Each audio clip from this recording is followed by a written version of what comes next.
Good morning guys! Welcome back to my vlog. For today's vlog guys, magluluto ako ng fried rice with salmon. So ito yung salmon na gagamitin ko guys. Ayan. Kinat ko yan ng kalahati kasi napakahaba.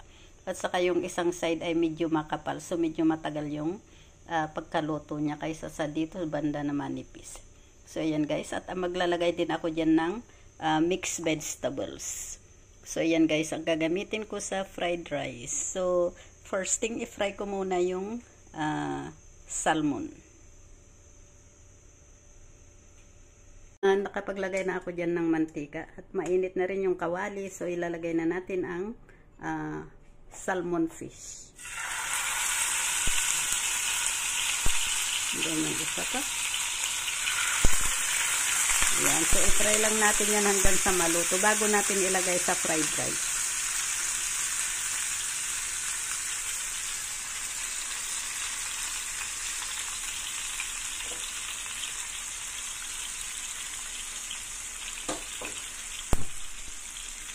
Mahinang apoy lang.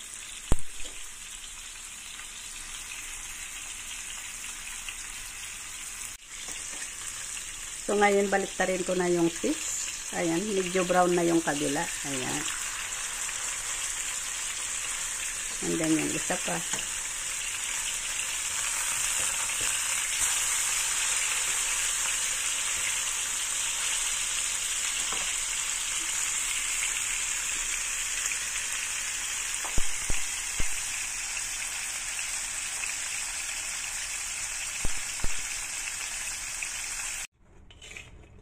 Ito na guys yung ating fried rice. Nakalimutan kong i-video yung ginawa ko kanina. So pasensya na. So ito na guys.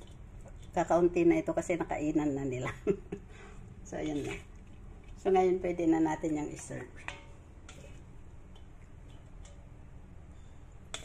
Ayan. Simple lang siya guys. Ang nilagay ko lang dyan ay salt. So ito na guys yung ating fried rice. Ayan. Ang sarap-sarap niyan guys. Ayan.